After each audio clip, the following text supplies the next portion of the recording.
Buenas noches, muchas gracias nuevamente al Círculo de Abogados. Bienvenidos a nuestra sesión sobre solución de conflictos en el marco del derecho forestal.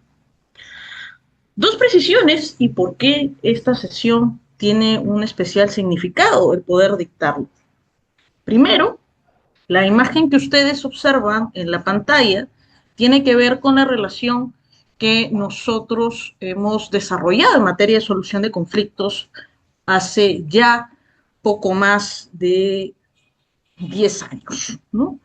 La imagen es sobre un recorte periódico donde tuve la oportunidad de desarrollar la defensa de la Reserva Ecológica de Chaparrí, como ustedes observan también en pantalla, ¿no?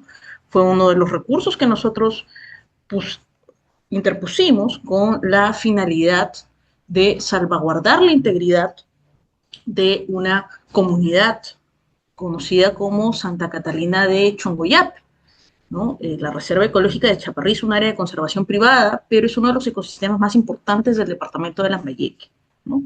Si bien tuvimos algunas contingencias que ya mencionaré en el marco de la solución de conflictos, uno de los problemas más difíciles que se afrontó fue la tala indiscriminada de árboles pertenecientes al ecosistema del bosque seco, que es uno de los principales en el departamento de Lambayeque. Una de las denuncias que nosotros hicimos fue por atentados desarrollados por la Policía Nacional.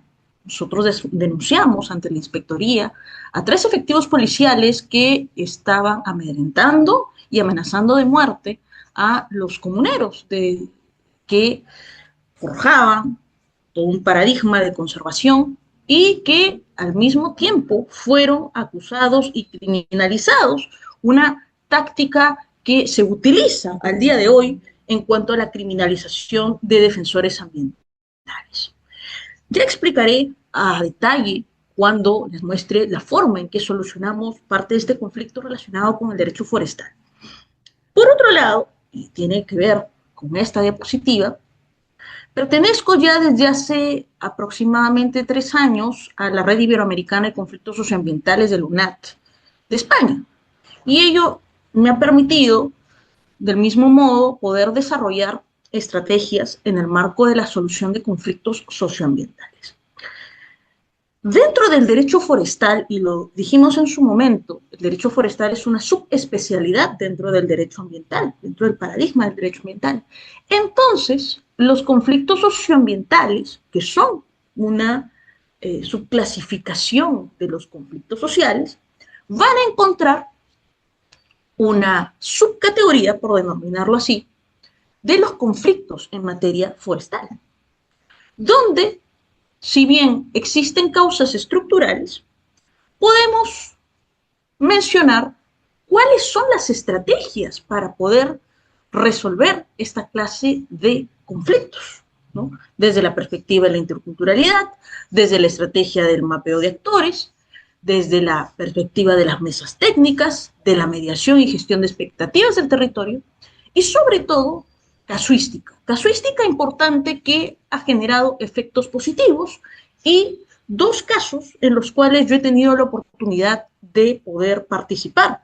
Uno desde la perspectiva de la asesoría privada y otro desde la perspectiva como funcionario público, para que podamos tener el panorama completo. Del mismo modo y a manera de epílogo, por decirlo así, de esta sesión, les mostraré algunos casos de éxito que han tratado, ¿no?, de desarrollar todo lo que corresponde a la salvaguarda de la biodiversidad, exactamente del patrimonio forestal, ¿no? Experiencias a nivel de Chile, de Costa Rica, de un poco más en Europa, del lado de Suiza y de Escocia.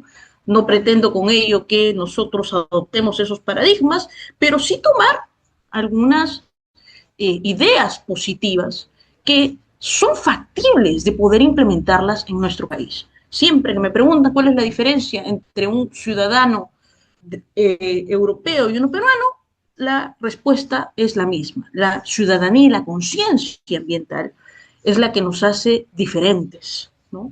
Eh, Sin ir muy lejos, países como Colombia, Brasil, Chile, entre otros, tienen esa perspectiva, guardan ese paradigma y lo efectivizan.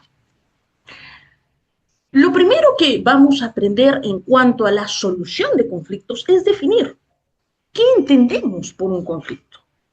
¿Cuál es la perspectiva de un conflicto? El conflicto, de acuerdo con la RAE, se puede definir desde cuatro acepciones. La primera como combate, pelea o lucha, un enfrentamiento que implica una divergencia de intereses, una diferencia en cuanto a las percepciones. Pongamos de ejemplo, para mí, ¿no? Cuando se forja un paradigma para resolver la crisis ecológica, puedo decir, los bienes de dominio público, los árboles, los bosques son bienes de dominio público, correcto, es una definición desde el punto de vista jurídico, pero también son recursos naturales. Esta definición de recursos naturales puede connotar lo siguiente, una explotación de estos recursos o una explotación desde el punto de vista de la sostenibilidad. Uno será meramente desde la perspectiva economicista y lo otro guardará un componente ambiental. Puedo concebir a los árboles y al patrimonio forestal como un componente del patrimonio de la nación y entender que el Estado es el llamado a poder las reglas del juego en cuanto a la explotación de recursos. Pero esto no significa, desde otra perspectiva, que la sociedad civil no se involucre en ello. Yendo a los enfoques, uno de ellos es el famoso enfoque ecocéntrico. Desde la perspectiva del enfoque ecocéntrico, los bosques y por ende los componentes de la naturaleza son pasibles de ser sujetos de derechos. Lo ha reconocido la Constitución ecuatoriana, del mismo modo leyes infraconstitucionales en el caso de Bolivia, Costa Rica, Chile, pero ahora ese paradigma ha cambiado. En estos momentos ya ha existido una derogatoria de una serie de normativas ambientales en Chile. Y hay una obstaculización del componente de áreas naturales protegidas. Chile estaba buscando unificar su sistema de gestión de las naturales protegidas y actualmente eso se ha ido paralizando. Desde el enfoque ecocéntrico, diría, hay que luchar porque la naturaleza tiene derechos. Pero podemos ir aún más allá y no solo quedarnos con la premisa de que es sujeto de derechos, caso Río Nanay, caso Río Marañón, sino aportar aquello que nos dio, por ejemplo, la Corte Constitucional colombiana con lo del río Atrato, que las comunidades se conviertan en salvaguardas ambientales. Y en este sentido, al convertirse en salvaguardas ambientales, lo que está buscando es garantizar la eficiencia y eficacia de la jurisprudencia. No me quedo solo con una sentencia declarativa, que digo, claro, el río Nanay es sujeto de derechos y hay que protegerlo, sino que empiezo a implementar. ¿Cómo lo protejo? ¿Qué necesito para protegerlo? O percepciones. Realizar una solicitud de concesión tendría que habilitar en automático la consulta previa. Porque se trata de un ecosistema frágil, porque se tratan de bosques primarios. Esa no es la lógica.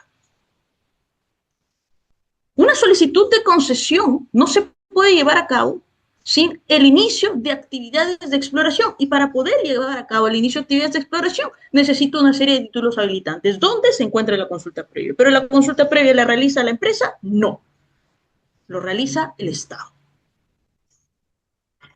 ¿Todas las comunidades son sujetos de consulta previa? No. Deben cumplir con el criterio objetivo y criterio subjetivo. El hecho de que existan comunidades registradas o no en la base que maneja el Viceministerio de Interculturalidad, ¿le quita la consulta previa en automático a las comunidades? No. La no inscripción en el registro no les quita su derecho. Son percepciones que generan conflictos. Eso es lo primero que debemos saber. El conflicto es una divergencia de percepciones, ¿no? Voy a talar los árboles porque eh, están dentro de mi propiedad privada.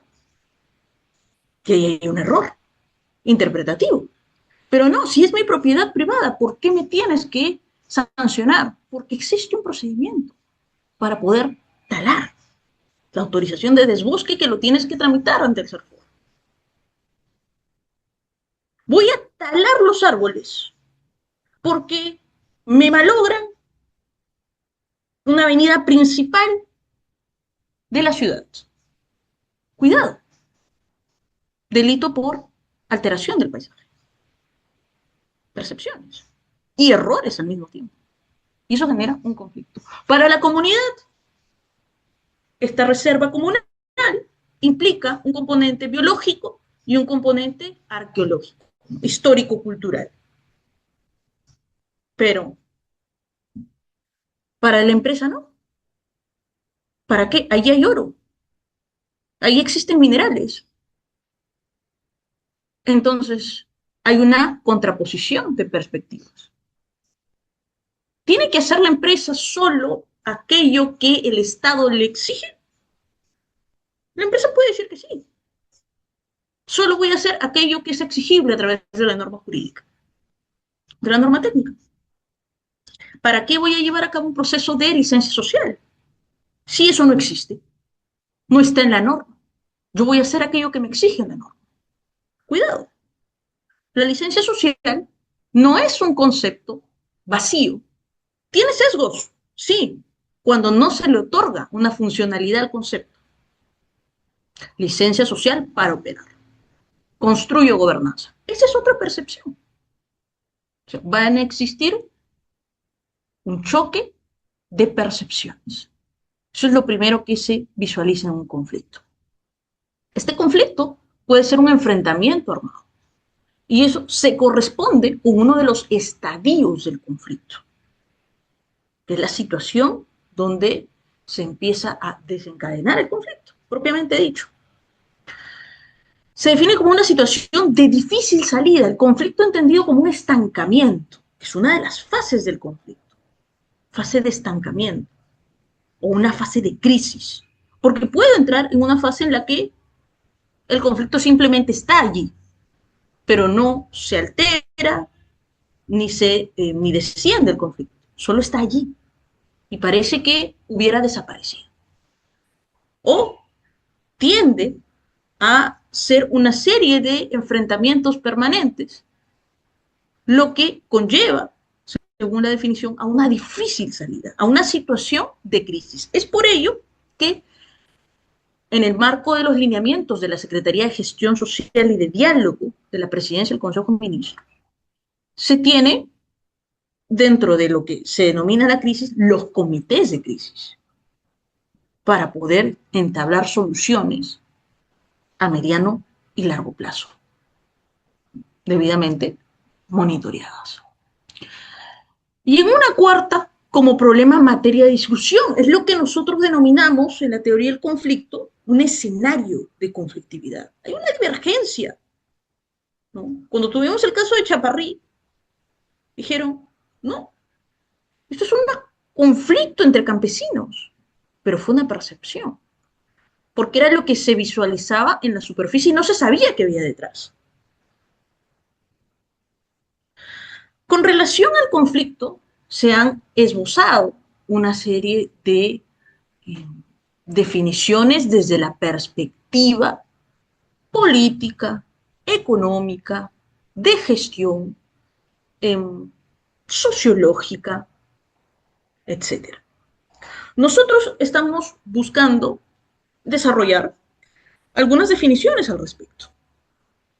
La primera definición viene de Karl Marx, la unidad básica de análisis, dice que es el conflicto. Para mencionar el conflicto son las clases sociales, las cuales inician con luchas por los intereses enfrentados en las estructuras de poder.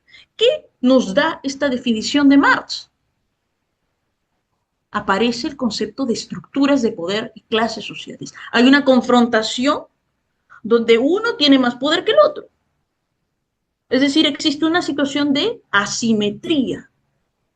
¿Han escuchado ustedes la asimetría de la información que por lo general se da en las relaciones de consumo, el proveedor y el consumidor? Trasladen esa lógica en el marco de los conflictos sociales, socioambientales. Existe una asimetría en quien tiene que gestionar los recursos naturales, que es el Estado, y la comunidad o la sociedad civil. Y el empresario que termina siendo parte del conflicto por el proyecto de inversión o actividad económica que pretende desarrollar. Porque existe una lógica. Yo como abogado especialista en derecho administrativo, y por eso hago la definición aquí, como abogado desde la perspectiva del derecho administrativo, digo, pero ¿por qué un proceso de amparo me va a anular una concesión? ¿Por qué el juez constitucional se pronuncia sobre la concesión, que es un acto administrativo? Porque para él solo existen actos administrativos, pero se olvida del bloque de constitucionalidad. Cuarta disposición final y transitoria de la Constitución. ¿Qué dice el bloque de constitucionalidad? ¿Dónde? ¿Qué norma ingresa ahí? Consulta previa. Ley de consulta previa. Entonces, solicitud de concesión es un atentado a la consulta previa. Pero también hay que tener cuidado, porque eso se puede rebatir a nivel constitucional, porque la consulta previa no es un mecanismo de veto, pero la perspectiva es constitucional. Entonces, ¿cuál es el error de nosotros, los abogados? Que la especialización nos ha llevado a un punto que vemos el árbol y no el bosque. En los conflictos socioambientales juegan muchos factores. Tienes que saber quiénes son los actores principales de ese conflicto. ¿En qué fase se encuentra ese conflicto? ¿Hay un círculo acaso del conflicto? ¿Qué estrategias debo emplear en cada estadio del conflicto? ¿Cuál es mi rol en ese conflicto? ¿Soy mediador? ¿Represento uno de los intereses o no? ¿Puedo aliarme con otros especialistas? ¿Puedo utilizar un tercero imparcial o no? Cuando tuvimos una situación referida al conflicto de las Bambas, ¿quién actuó como mediador? La conferencia episcopal. ¿Por qué? Porque era un neutral, una entidad neutral. Entonces se tiene que analizar, pero en todo lo que les he mencionado, yendo al significado que nos dice Marx, existe una asimetría. Para poder romper esa asimetría, se tiene que analizar la totalidad del problema. Una asimetría entre clases sociales. Eso es una realidad, de que existe una asimetría, más allá de lo que defina Marx. Que en el marco de una economía social de mercado como la que tenemos nosotros, en teoría, al menos lo que dice el artículo 58 de la Constitución, deberían brindarse las garantías para gestionar adecuadamente la explotación de recursos naturales y la distribución de manera adecuada de aquellos beneficios provenientes de esa explotación. Pero la simetría se va a dar. Esta segunda definición, que nos la dice Sun Tzu en su libro El arte de la guerra, considero que es la mejor definición de un conflicto. Es la que podemos aplicar. Para Sun Tzu, el conflicto lo define como luz y sombra, peligro y oportunidad, estabilidad y cambio. Todos los conflictos contienen la semilla de la creación y la destrucción. Para Sun Tzu, los conflictos entonces son una oportunidad. ¿Y por qué sería una oportunidad?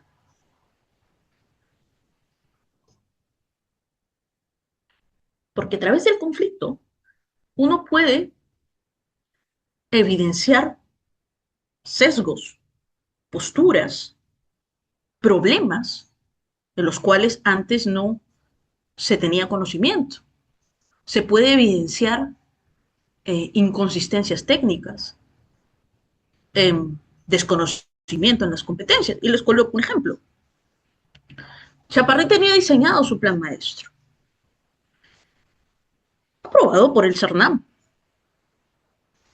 Ecosistema de bosques secos, fauna silvestre como el oso de anteojos y la pavali blanca, ¿no?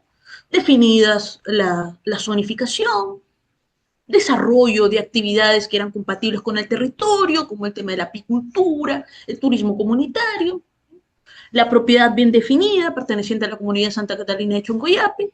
Perfecto. Cuando se desencadena el conflicto, yo decido hacer una de las tantas visitas de campo y visualizo rocas con inscripciones.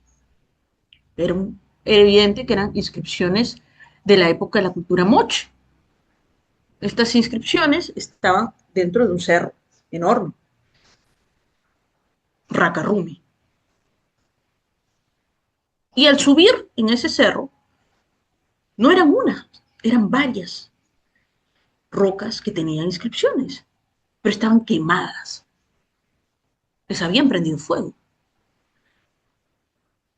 Mi primera conclusión fue, esto está en el plan maestro, no estaba. No se encontraba el tema del componente arqueológico, propiamente dicho, donde estas inscripciones en piedra son denominadas petroglifos. Ese es su nombre, dentro del marco de la arqueología. Mi primera reacción fue, vamos a comunicar a la Dirección Desconcentrada de Cultura por este atentado. Y debo decir, la Dirección Desconcentrada de Cultura no nos hizo caso. En la primera solicitud y decidimos ir un poco más arriba, al Ministerio de Cultura. Nos ayudó uno de las personas más emblemáticas en materia del patrimonio, del cuidado del patrimonio arqueológico de nuestro país, la doctora Shadi, canalizó nuestro reclamo, pero no nos quedamos solamente con ello, sino que evidenciamos la inercia de la Dirección Desconcentrada de Cultura en la prensa.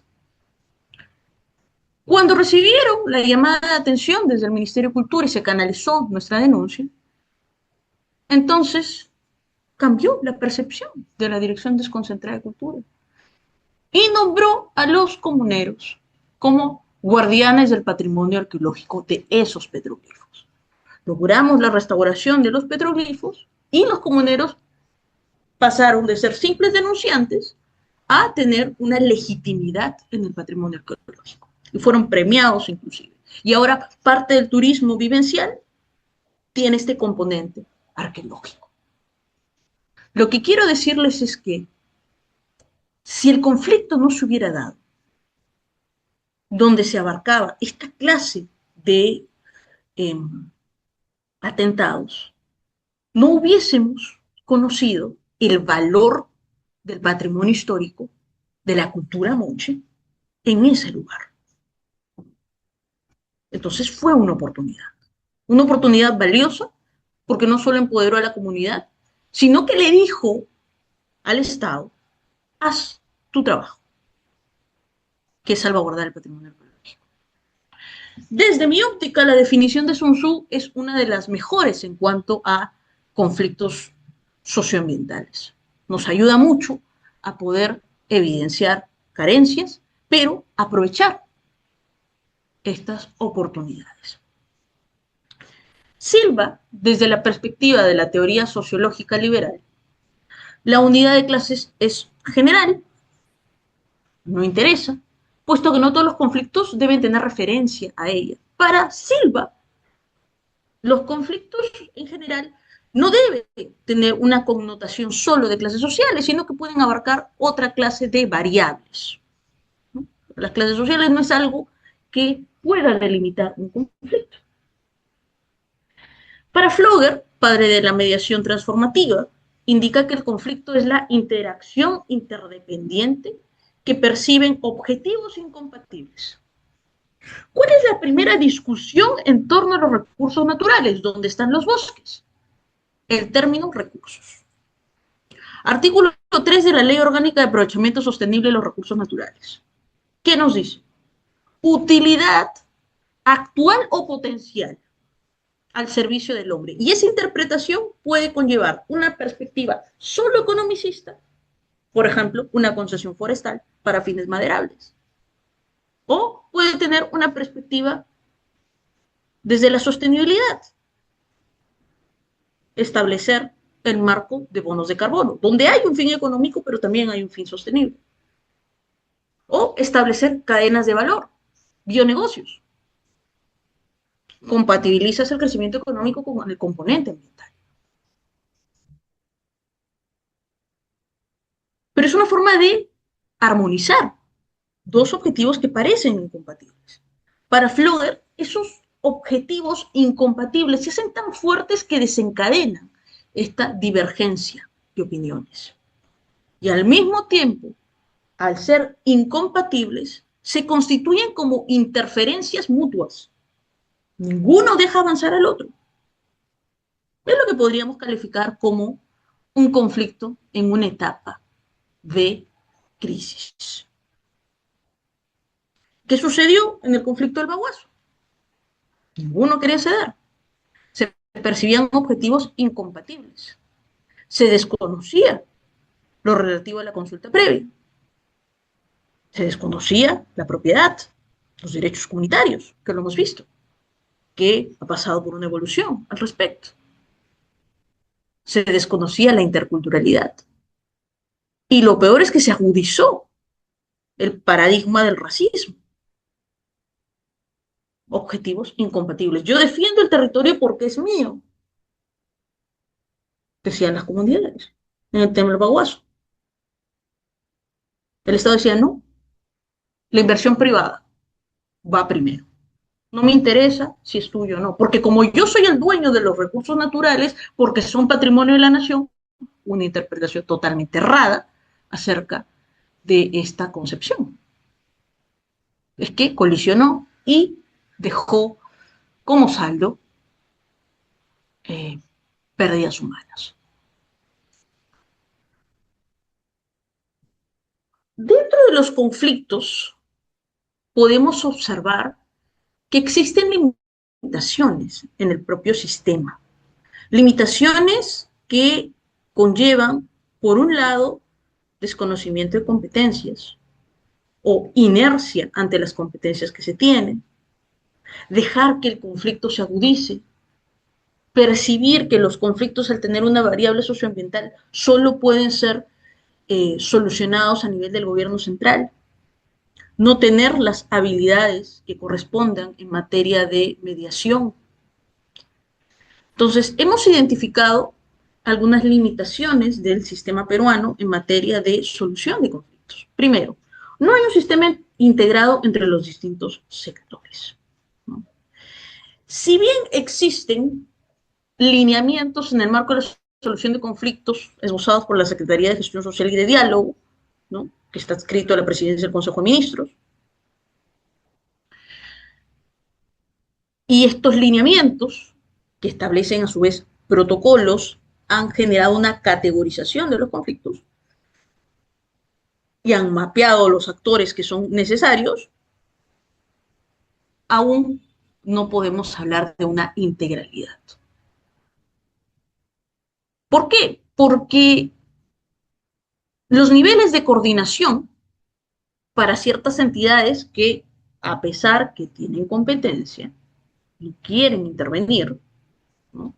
Nosotros tuvimos un conflicto en materia de fajas marginales, ¿no?, recursos hídricos, y tuvo que intervenir la Secretaría de Gestión Social y de Diálogo porque una entidad del Estado no quería participar de un proceso de mesa de diálogo. Tuvo que intervenir la Secretaría de Gestión Social de Diálogo. A pesar de que tiene competencia, no quería participar. Entonces, en ocasiones, tiene que intervenir PCM para que puedan acudir las entidades correspondientes. Esa es una limitación del sistema. No hay un sistema integrado, a pesar, como les digo, de que la Secretaría de Gestión Social y Diálogo establece lineamientos que pueden adaptarse a las realidades a nivel regional y local. Hay que aterrizarlos. El poder central lidera los procesos sobre los niveles subnacionales. El error de creer que los lineamientos de la Secretaría de Gestión Social y de Diálogo los puedo copiar y pegar tal cual.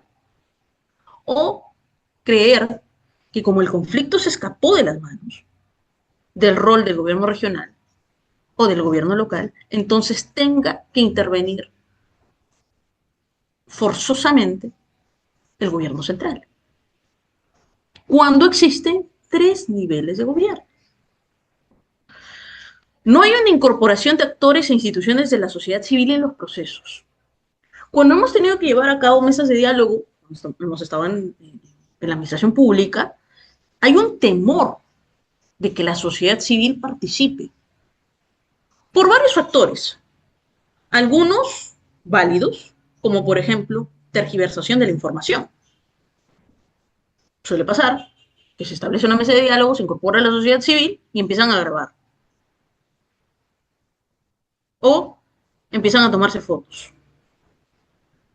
Pero todo eso tiene un proceso, un protocolo, que puede seguirse y establecerse de manera previa, que es lo que nosotros hicimos. Establecer un protocolo de manera previa, antes de instalar la mesa de diálogo. ¿Para qué? Porque esto garantiza transparencia de la información. Hay mesas de trabajo donde estarán los sectores, pero en las mesas de diálogo, donde el reclamo proviene de la sociedad civil, es necesario que estén incorporados. Si no, de lo contrario, puede generar una falsa percepción de esta asimetría en la información y generamos un nuevo conflicto dentro del conflicto.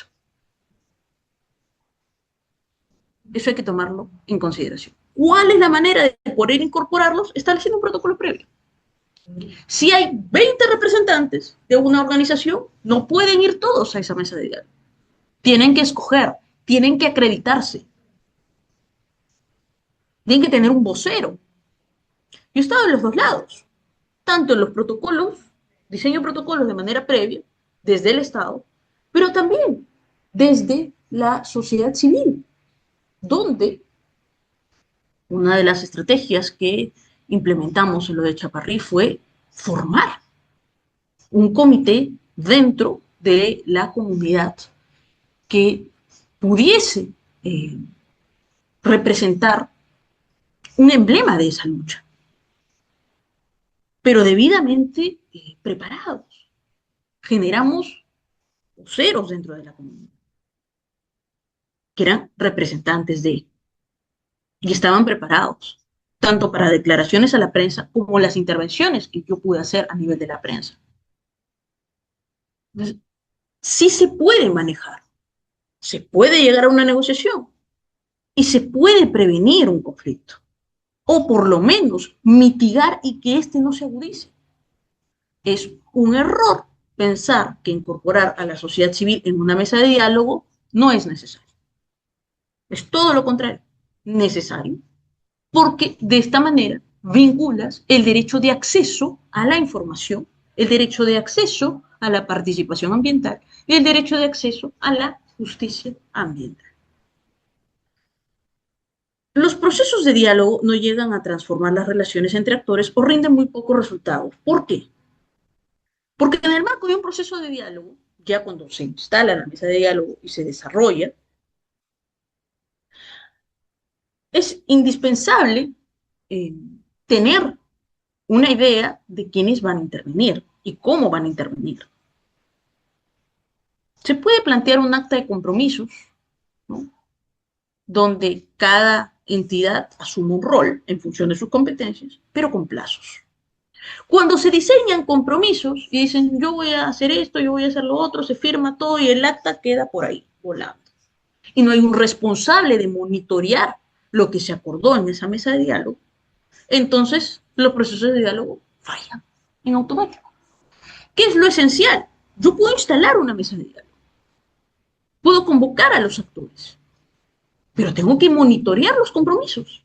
Tienen que existir puntos focales. ¿Quién va a ser el punto focal de la Defensoría del Pueblo? ¿Quién va a ser el punto focal, por ejemplo, de la Superintendencia de Bienes Nacionales o del CERFOR o del MINAM? Tener la data y monitorear los acuerdos y establecer fechas con resultados.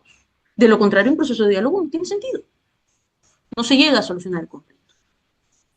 Como parte de los procesos de diálogo, yo decido, aquí está faltando un fortalecimiento de capacidades, ¿no? Detecto, está faltando un fortalecimiento de capacidades en materia de solución de conflictos en el gobierno regional o en el gobierno local. Yo podría, ¿no?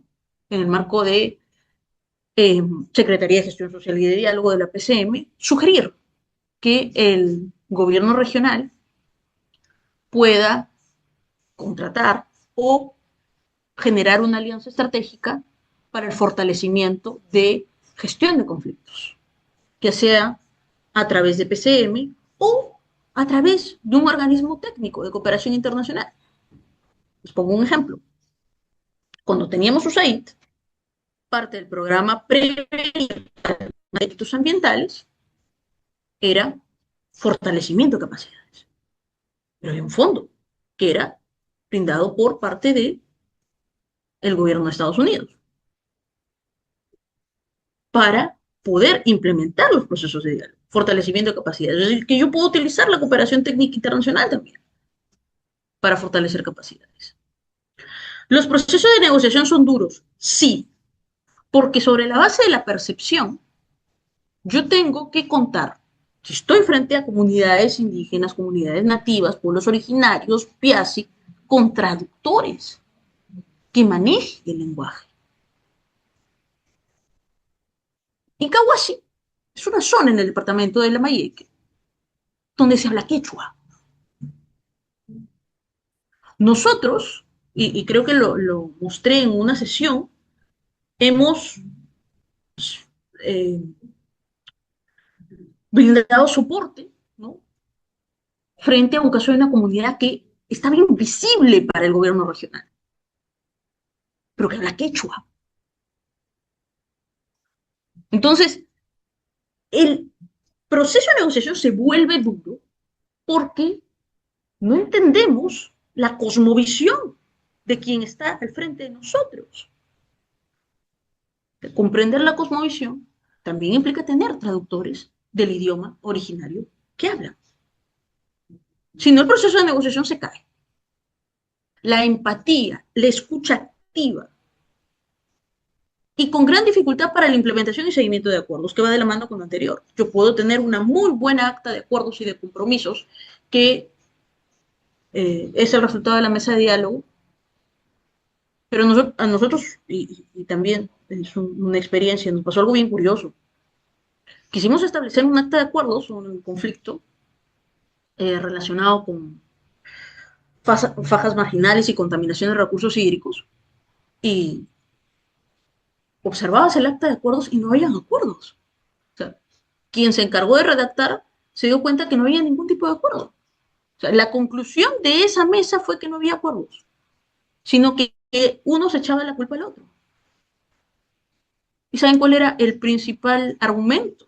No es mi competencia. Porque estaba al límite la afectación. Entonces dijeron, no, no es mi competencia, no es mi competencia, no hay dinero, se trunca ahí el conflicto. Y no se puede ni implementar ni seguir acuerdos porque simplemente no hubo acuerdo.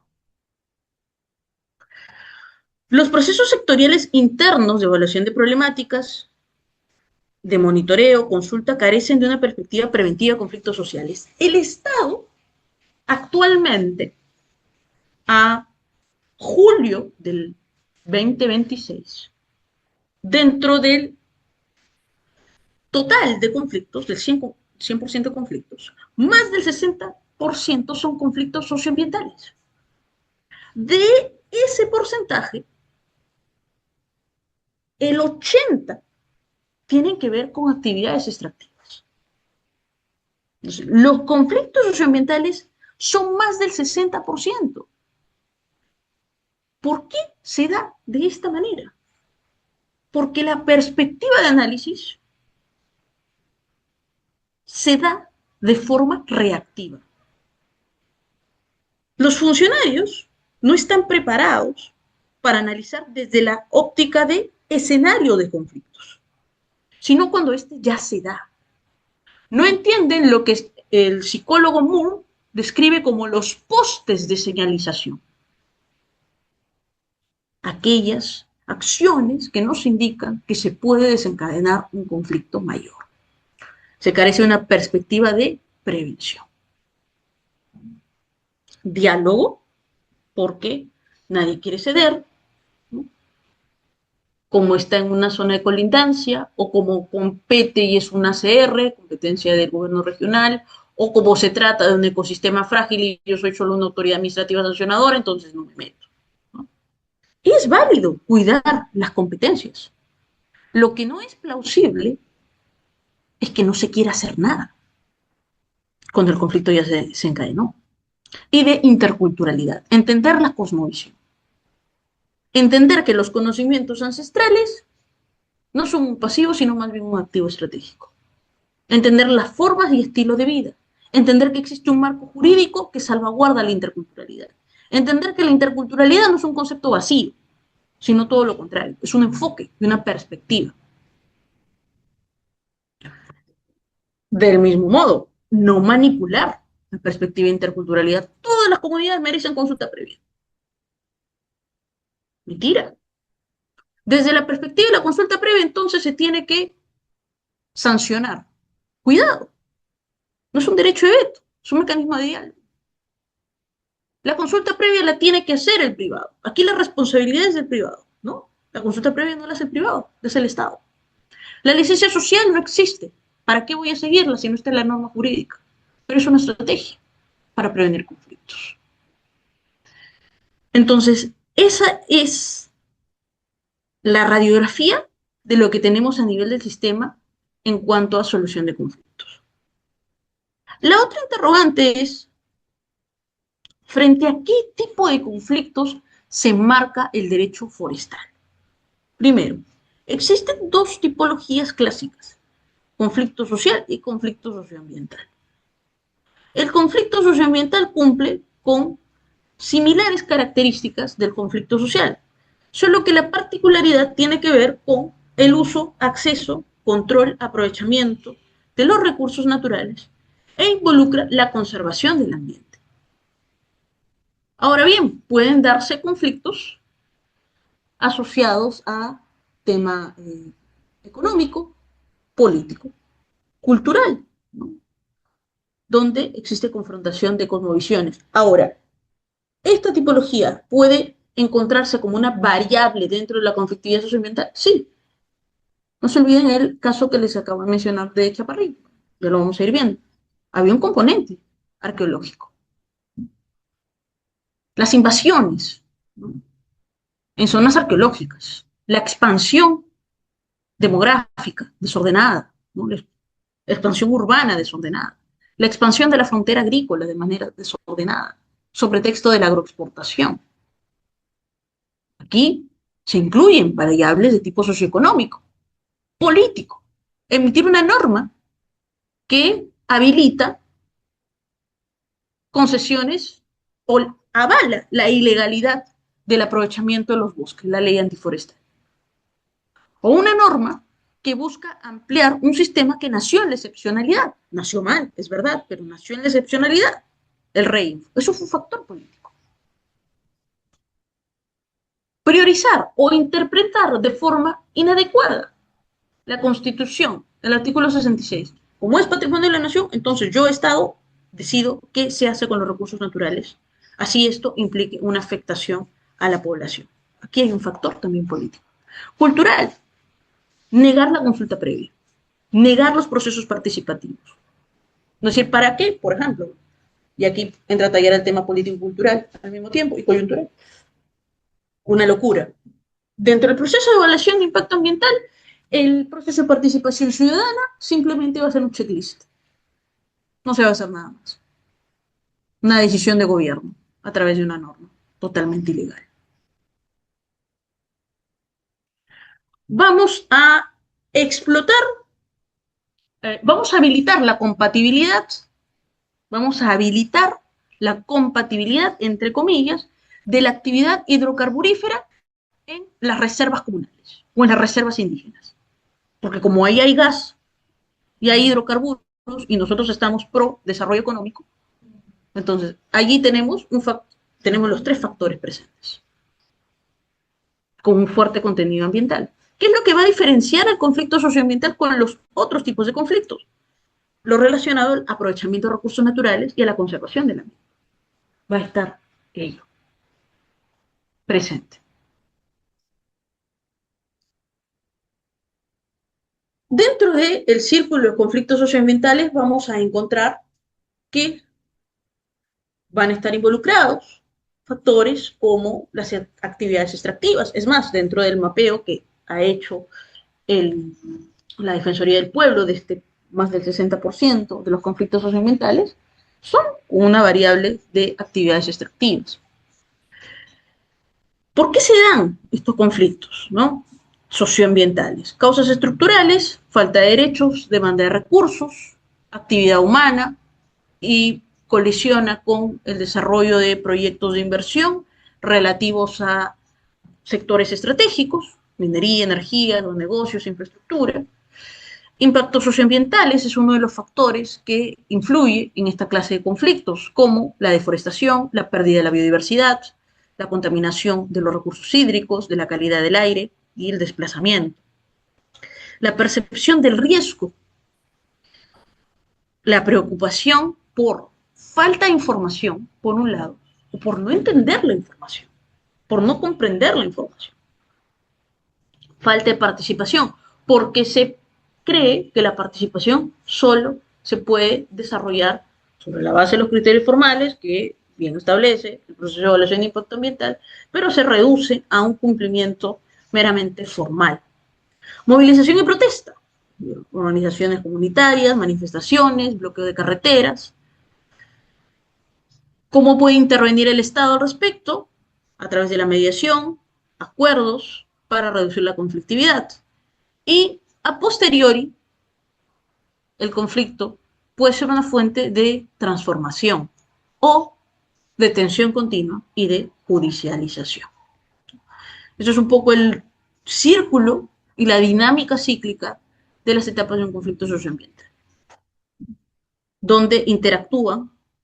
El concepto 1 de causas estructurales está íntimamente relacionado con la definición que nos daba Marx, la asimetría, la lucha de clases y de poderes,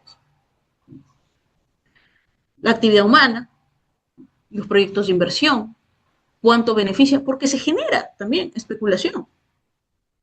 Se puede habilitar todo un proceso de tráfico de tierras o de usurpación de territorio sobre la base de una actividad de cateo prospección en minería. Ojo, ni el cateo ni la prospección necesitan concesión, son libres.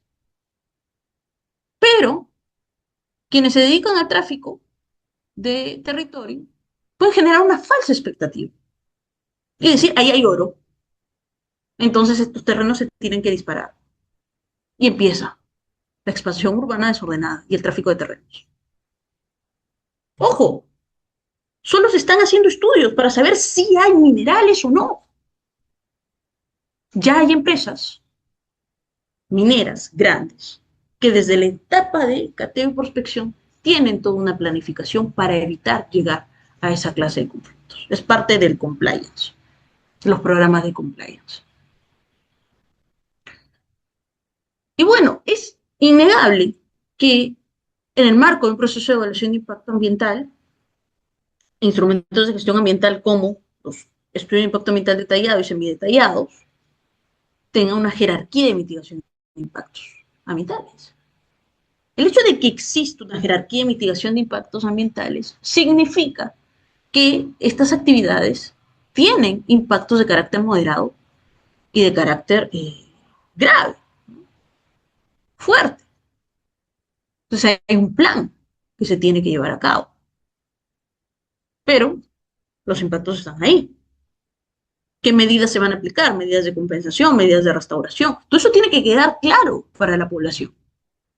Si no, se da un conflicto de información, que es el caldo de cultivo perfecto para un conflicto socioambiental. ¿Qué encontramos dentro de los conflictos forestales como causas? Ya entramos en materia. Dentro de los conflictos tenemos a los conflictos sociales, conflictos socioambientales y una subcategoría referida a los conflictos en materia forestal. ¿Cuáles son estas causas estructurales? Divergencia de percepciones, que es para ti el bosque, que es para mí es madera, para ti es un conocimiento ancestral, es tu forma de vida, tu estilo de vida, forma parte de tu estilo de vida. La naturaleza es sujeto de derechos y hay que respetarla y no explotarla de manera indiscriminada. La respuesta lenta en los tres niveles de gobierno, porque se piensa que el central es el único que tiene la responsabilidad. Ustedes han observado, caso Patás, que tiene que ver con minería, o caso Madre de Dios, que tiene relación directa con el tema forestal, con nosotros, que ya se desbordó la problemática. Es una problemática de larga data. Solo es responsabilidad del gobierno central. Caso Reinfo, la responsabilidad es del gobierno central. Sí es del gobierno central, pero también tiene amplia responsabilidad los gobiernos regionales, que eran los encargados de ver, y son los encargados de ver pequeña minería y minería artesanal. Lenta respuesta a los tres niveles de gobierno. Caso Conga, ¿no? El tema de Conga, que ahora está paralizado. El tema de Tía María. Falsa comunicación en los tres niveles de gobierno. El gobierno regional decía una cosa, el gobierno local decía otra, y el gobierno central decía otra. Respuesta lenta. Ampliación de la frontera agrícola. Uno de los principales ejes de la política del expresidente brasileño. Ampliación de la frontera agrícola. No me interesa si me tengo que depredar toda la Amazonía. Yo quiero que siga la agroexportación. Falta de titulación de tierras comunales, cuando hemos visto lo relacionado a los derechos comunitarios y cómo ha ido reduciéndose el nivel de protección en materia de derechos comunitarios, de la propiedad comunal.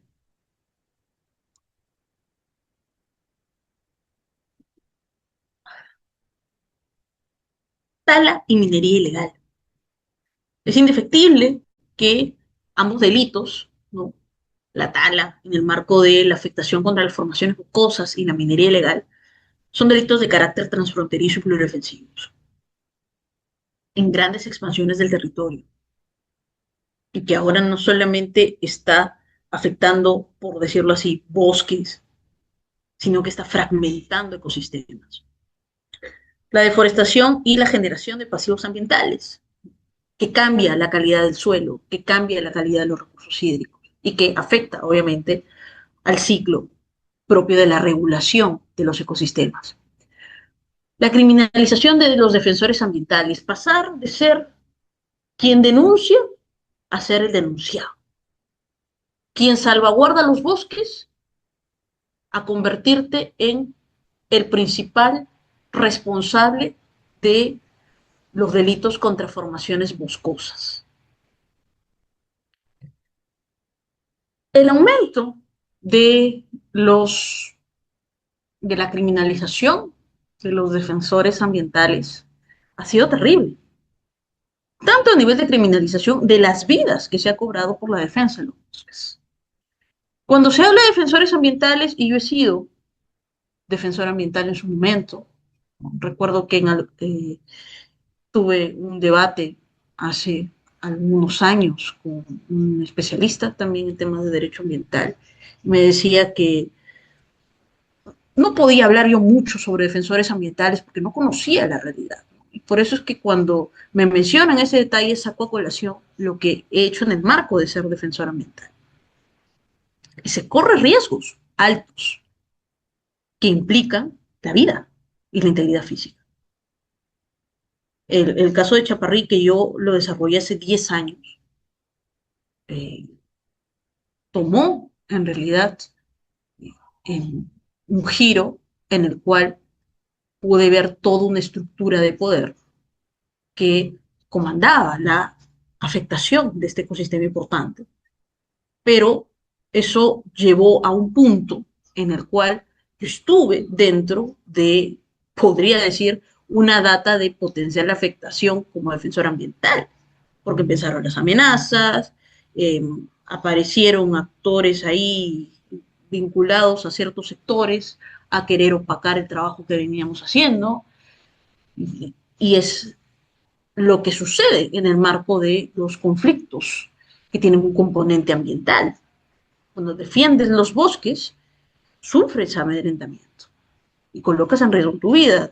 Tenemos una data prox del año 2022, la gran cantidad de fallecidos en el marco de la defensa ambiental.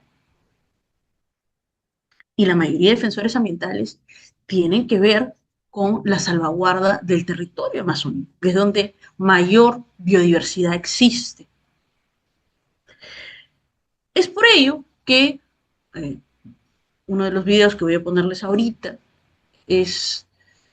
tiene relación con un defensor ambiental que ganó el premio National Geographic, que tuve la oportunidad por lo menos de conversar con él hace 10 años sobre la base de la defensa ambiental que yo desarrollé en ese momento. Víctor Zambrano, Reserva Nacional de Tambopata, y su lucha contra la minería ilegal, y cómo los comités de gestión en el marco de una ONP pueden ayudar a ir mitigando esta clase de problemáticas que son flagelos latentes. La restricción de los medios de vida tradicional, la falta de comprensión de los conocimientos ancestrales y segregarlos, de tal manera de que no se les considere como un componente importante. La historia de Víctor Zambrano es una historia de ejemplo en la defensa ambiental y de la salvaguarda de los bosques.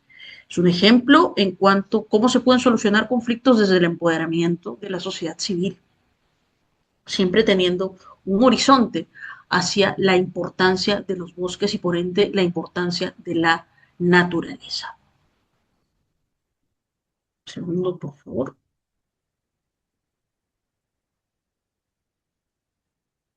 Sí, sí. Insisto.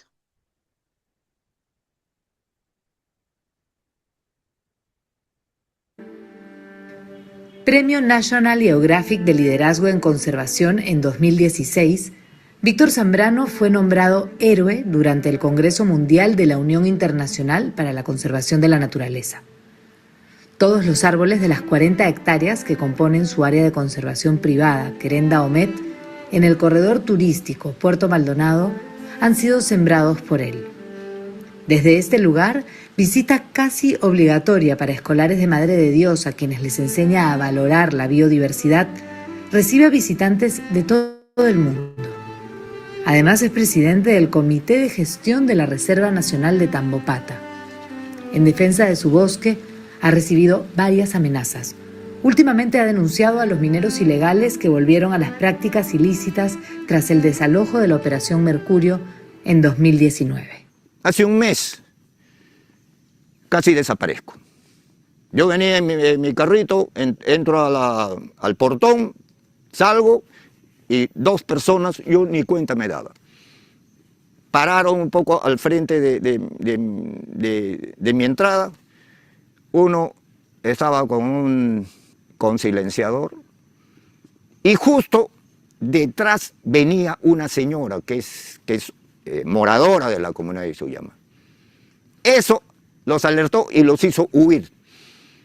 Ya esos grupos han estado detrás de uno, ¿no? Buscando formas de poder convencernos de que tenemos que torcer nuestra línea de trabajo y nuestra línea moral en sí, ¿no? Nosotros somos seres humanos, perfectibles desde todo punto de vista, pero hay una línea de trabajo, de esfuerzo, ¿no? Así venga quien venga. Entonces, nuestra situación es incierta prácticamente. Pero ¿qué podemos hacer? ¿Desaparecer? ¿Escondernos? No participar, no atender a nuestros hermanos que somos lo único que tienen de ayuda para precisamente atender las urgencias que se tienen. Imposible, pues.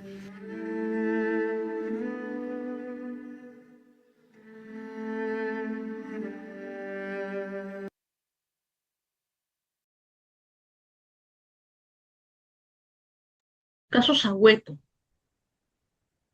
caso conocido, criminalización de defensores ambientales por salvaguardar la naturaleza. Y lo que dice Víctor es real. Nosotros podemos tener muy buena voluntad de querer salvaguardar la biodiversidad. Las comunidades son las que mejor conocen el tratamiento de la propiedad desde la perspectiva del rol de la naturaleza y el rol del hombre respecto de la naturaleza. Pero las situaciones de amenaza se dan, como bien ha mencionado Víctor. Existe marcaje, existen autoridades que no están a favor. Y vuelvo a esta imagen, que es la imagen con la que inicié la sesión de hoy. Yo tenía todo en contra. La policía, el gobierno regional, el gobierno local, las entidades ambientales, las entidades relacionadas con el patrimonio arqueológico, todo en contra. Pero había un detalle. Estoy convencida, porque lo he vivido y lo he practicado, que el fortalecimiento de capacidades de las comunidades puede tener efectos muy buenos en cuanto a la solución de un conflicto. Pero para solucionar un conflicto con la variable de la naturaleza, necesitamos identificar en qué fase se encuentra un conflicto. Y este es el enfoque que es considerado una limitación del sistema, del Estado. Y en general, haber diseñado normas o haber establecido una política de trabajo sobre la base de un enfoque reactivo y no preventivo. Los conflictos socioambientales son parte del núcleo de estudio del derecho ambiental y por ende del derecho forestal en materia de bosques. Y si el derecho forestal es una subcategoría del derecho ambiental, que nos dice todos los autores en materia de derecho ambiental, que el derecho ambiental tiene un enfoque preventivo. Entonces, ¿por qué seguimos solucionando los conflictos cuando se desencadenan? Porque no tenemos en cuenta en qué fase están. La fase temprana es una fase de escenario de conflictividad. En esta fase vamos a encontrar una incompatibilidad entre los actores en cuanto a los objetivos, las medidas, los intereses, los valores o las necesidades existentes. La fase de escalamiento ya no estamos frente a una simple discusión, como la propia RAE nos lo establece, sino más bien que ya existen relaciones de tensión entre las partes, debido a la intensidad de las acciones de violencia física que pueden aumentar. Tanto la fase temprana, que es la fase del escenario de conflictividad, como la fase de descalamiento, se pueden tratar desde la perspectiva de la prevención. Es la primera fase en la solución de conflictos. El conflicto no es expresado públicamente, permanece en una situación inactiva en el que se pueden sí observar la ocurrencia de factores donde estos colisionan o ya sea porque se hayan manifestado muy poco o habiéndose manifestado dejan de hacerlo durante un tiempo considerable. O sea, se piensa que el conflicto no existe. Tremendo error. Es una fase de estancamiento en un primer momento y luego, cuando existe ya el tema de la violencia física, una fase de escalamiento del conflicto. Entonces, aquí es la mejor forma de atacar el conflicto. Pero todo depende del Estado, doctora. No. Y les comento otra experiencia. Cuando tuve la oportunidad de asesorar a nivel de gobiernos regionales, una de las alternativas que propuse era empoderamiento en materia de conflictos locales. ¿Qué conflictos se pueden dar? Muchos.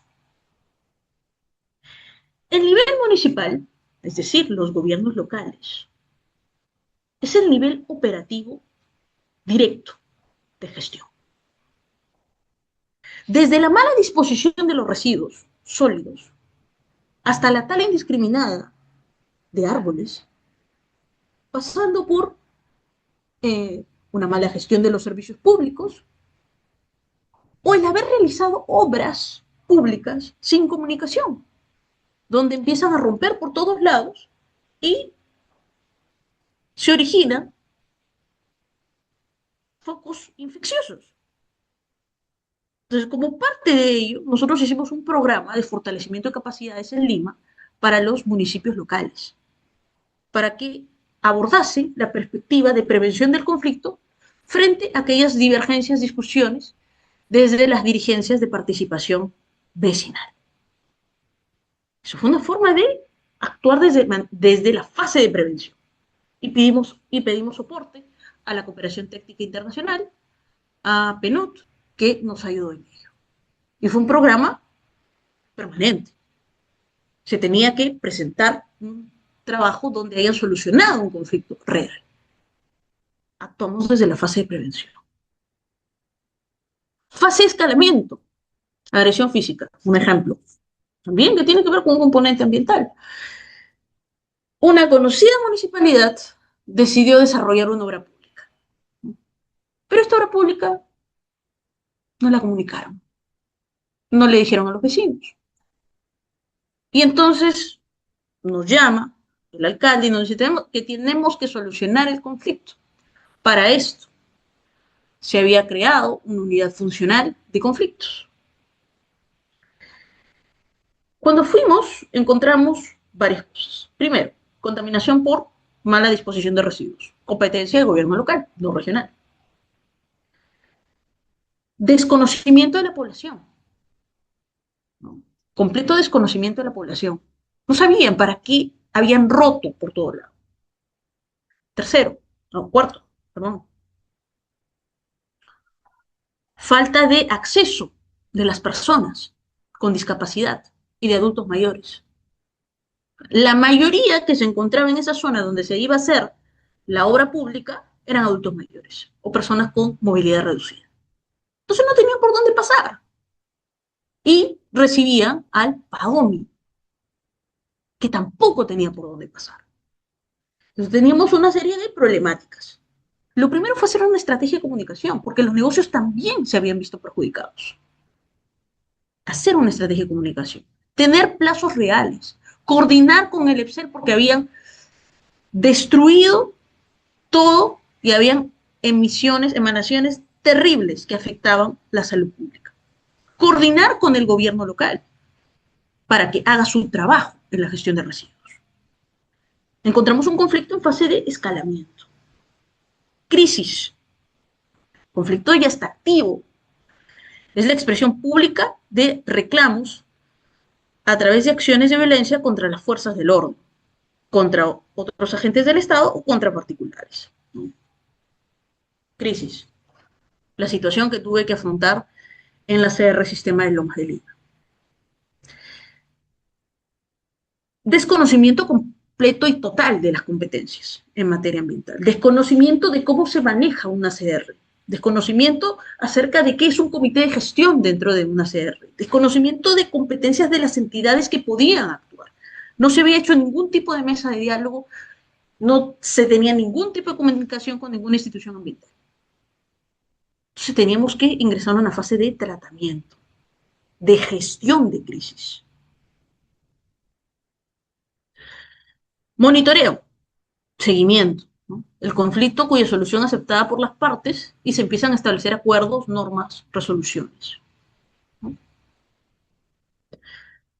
Aquí puedo mencionarles un ejemplo también que tiene que ver con el componente forestal, una conocida comunidad campesina, un conflicto un poco más pequeño, manejable, y que se logró llegar a la fase de desescalamiento y de diálogo.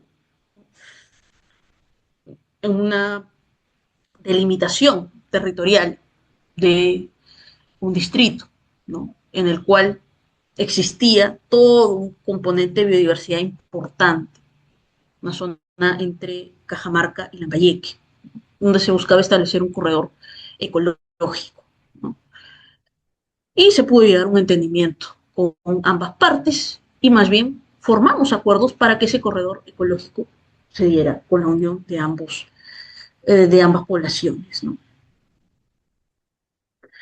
Para poder plantear soluciones en el marco de los conflictos hay distintas estrategias. Una de ellas es el mapeo de actores. ¿En qué consiste? Saber definir quiénes son los actores que forman parte del conflicto. ¿Cuál es la posición de estos actores? ¿Cuáles son los intereses que colisionan y por ende que buscan? ¿Qué recursos tienen? ¿Con qué poder cuentan o con qué apoyo cuentan? ¿Y cuál es la percepción del conflicto de estos actores? ¿No? La comunidad local, por ejemplo, está en contra de un proyecto. ¿Qué intereses buscan? La defensa del recurso hídrico, la defensa de los bosques y saber si van a existir medidas de compensación ambiental. Recursos, movilizaciones, en ocasiones apoyo legal de alguna ONG. ¿Cuál es la percepción del conflicto para ellos? Que es una amenaza para su supervivencia. La empresa, a favor, ¿no?, del proyecto, busca rentabilidad, ¿no?, que no le paralicen el proyecto. Recursos, capital, influencia política en ocasiones, fomento de empleo, percepción del conflicto, para ellos la paralización del conflicto, la paralización, perdón, del proyecto es por una oposición injustificada. El gobierno local, neutro, no manifiesta nada. Intereses, la gobernabilidad, la paz social, recursos, presupuesto, en ocasiones, presupuesto, mediación institucional, y la percepción del conflicto es que es un problema de orden público. O, en el peor de los casos, manteniéndose neutro sin hacer nada. Como es un tema minero, de gran minería, que lo resuelve el gobierno central. Matriz de Gartner. La matriz de Gartner tiene una particularidad. Analiza los tipos de grupos de interés: agencias gubernamentales, medios de comunicación, ONGs, los inversionistas, los sindicatos, los proveedores, la comunidad, etcétera. Estos grupos de interés van a existir y van a tener, ¿no?, un nivel bajo o alto de poder o bajo o alto de interés, que se distribuyen en 4 cuadrados. Nivel de poder bajo, ¿no?, o interés bajo, poder alto o interés alto, involucrar y mantener satisfechos. ¿Qué es lo que se tiene que hacer con esos actores que están dentro de este cuadrante? Nivel de poder alto o nivel de interés alto, involucrar y mantener satisfechos. Involucrar y atraer activamente. O sea, cómo se tiene que tratar cada actor según el nivel de poder, sea bajo, sea alto, o según el nivel de interés en función de cada cuadrante. Si es un nivel de poder bajo y un interés bajo, basta con mantenerlos informados o tener un esfuerzo mínimo y monitorear. Esta es una aplicación práctica de la matriz de Gartner dentro de un conflicto forestal. Fase 1, la identificación de los actores. Comunidades locales, si existe una empresa que está desarrollando algún tipo de proyecto a través de una concesión ya que está llevando a cabo, el gobierno regional, ONGs, poblaciones indígenas. Una vez que se tienen los actores identificados, se pasa a la fase de evaluación. Interés versus poder e influencia, ¿no? Mantener satisfechos, poder, influencia bajo o alto, ¿no? Muy alto, gestionar de cerca, ¿no? ¿Cómo se tiene que gestionar de cerca? ¿Quiénes se tienen que gestionar de cerca? Si el nivel es bajo, basta con mantener informados a través de estrategias de transparencia, ¿no? Entonces se tiene que identificar respecto de cuál es la influencia que tiene cada actor y ubicarlo en el cuadrante que corresponde. Interés alto, bajo, o poder, influencia alto o bajo. Si se tiene un poder e influencia alto y interés alto, es necesario establecer relaciones de colaboración. Si por el contrario es un nivel más intermedio, ni alto ni bajo, estrategias de mitigación. Y si es un nivel bajo, en ambos casos, de poder e interés, entonces la estrategia será de empoderamiento.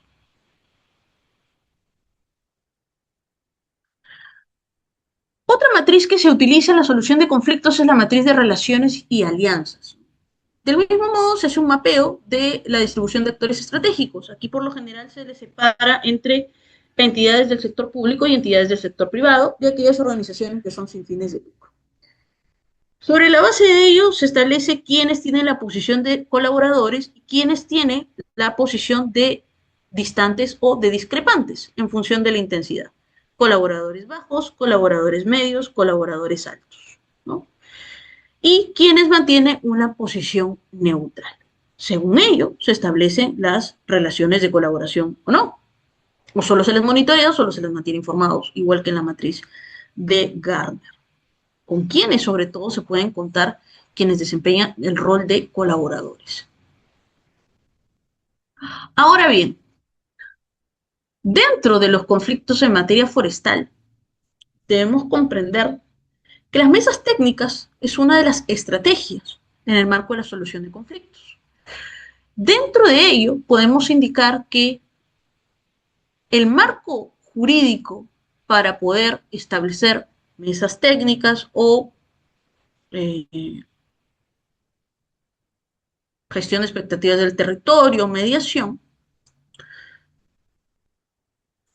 es la Constitución, artículo 66 de la Constitución, y acerca de los recursos naturales, la ley forestal, ¿no? Promueve la gestión participativa y los mecanismos de control y vigilancia comunitaria, la ley de consulta previa, que es un derecho, y el reglamento que operativiza la gestión forestal y define roles para las unidades de gestión forestal. Siguiendo la lógica de los lineamientos de la Presidencia del Consejo de Ministros a través de la Secretaría de Gestión Social y de Diálogo, el proceso para establecer una ruta de consenso y que coadyuva a llevar a cabo de manera correcta una mesa técnica es, primero, la identificación. ¿Cuál es el marco jurídico que rige este conflicto? Instalación, acreditación de actores. ¿Tienen legitimidad aquellos que están reclamando o simplemente están buscando generar sesgos en cuanto a las percepciones? Esto significa que se les va a escuchar, pero recuerden las matrices que hemos visto hace un momento. ¿En qué medida se les puede escuchar para monitorear? ¿O en qué medida se les puede escuchar para mantener satisfechos? ¿O para empoderar? Negociación, debate sobre la base de evidencias técnicas, no suposiciones, sino sobre situaciones reales. Y aquí va otro ejemplo. Nosotros tuvimos un conflicto socioambiental, que existía afectación de ecosistemas frágiles y una afectación terrible por haberse instaurado viviendas en zona de riesgo no mitigable.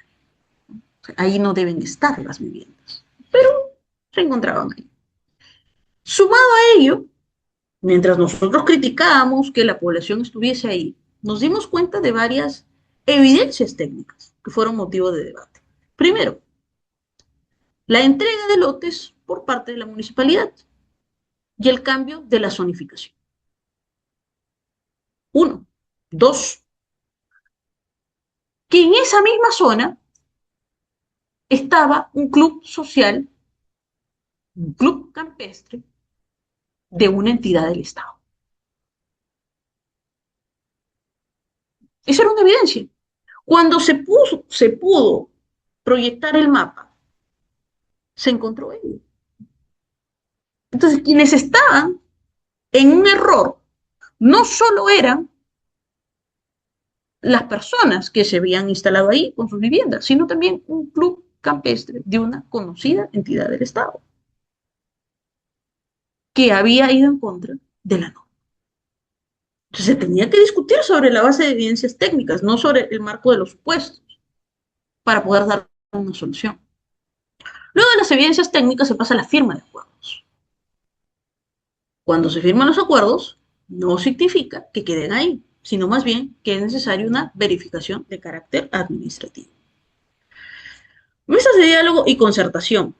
Las mesas de diálogo y concertación, que es un tipo de mesa técnica, permiten la articulación sociopolítica de los convocados. Esto es una forma de prevenir conflictos, desactiva paros y evita la confrontación, la violencia de confrontación. La desactivación permite atender con celeridad la inconformidad de las poblaciones afectadas por impactos ambientales y la articulación convocar a múltiples ministerios para respuestas conjuntas desde la perspectiva del desarrollo territorial, así como el monitoreo a través de comisiones mixtas de verificación que comprueben que se cumpla lo pactado. Composición de actores sobre la base de la normativa forestal, entidades del Estado como el SERFOR, el sector privado, pueblos originarios y organismos de supervisión, que suele existir en el marco de los conflictos forestales. Derechos superpuestos, infracción de concesiones, falta de consulta previa y delimitación geográfica. Desde la aprobación del reglamento de la ley forestal en el año 2015, el cumplimiento de acuerdos ha mostrado un crecimiento sostenido. Esto se debe a que la mayor articulación entre los gobiernos regionales y SERFOR. A mayor cantidad de acuerdos cumplidos, mayor seguridad jurídica. Casos de éxito donde se han aplicado las mesas técnicas. Madre de Dios, recuperación minera, mesas de trabajo intersectorial que permitió formalizar actividades y coordinar la restauración de zonas críticas degradadas. Loreto, en el marco de las concesiones forestales, conciliación mediada entre empresas concesionarias y comunidades nativas, eliminando las superposiciones. Ucayali y formalización forestal, mesas técnicas para la titulación de tierras y áreas de manejo forestal comunitario, y agroforestería en San Martín, acuerdos de conservación que transformaron cultivos intensivos en sistemas agroforestales de cacao, reduciendo de manera drástica la deforestación.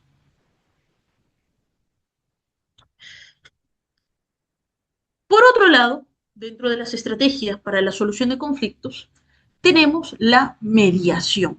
La mediación, en primer lugar, no busca satisfacer todas las demandas, sino más bien alinear expectativas para encontrar soluciones sostenibles.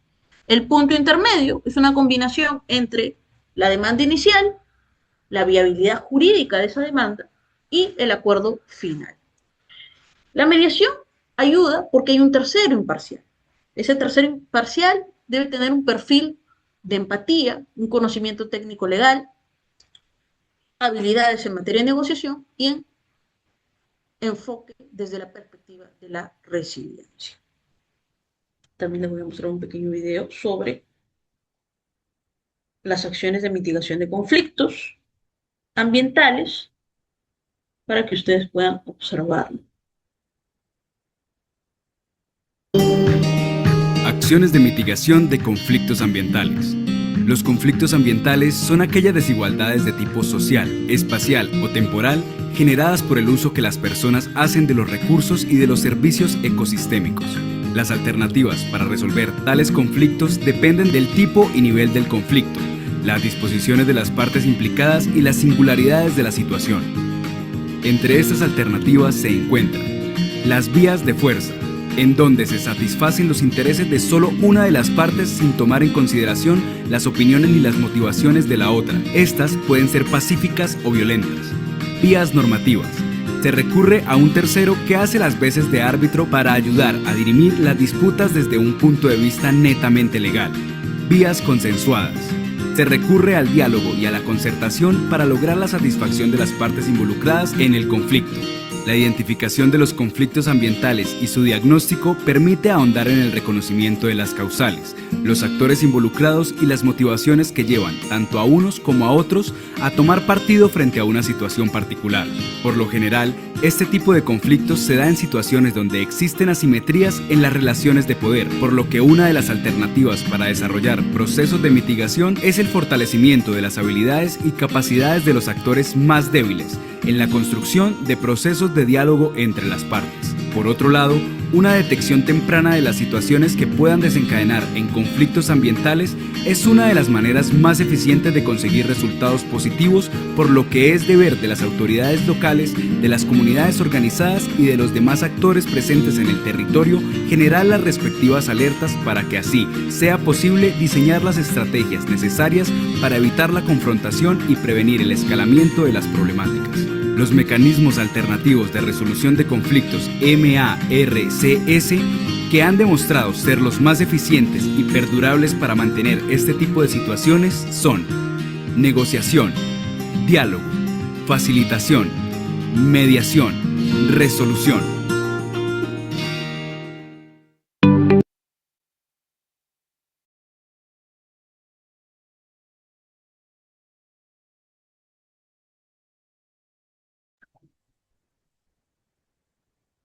Como parte de la mediación y la gestión de expectativas del territorio, básico, escucha activa, validar el dolor del conflicto antes de proponer soluciones técnicas.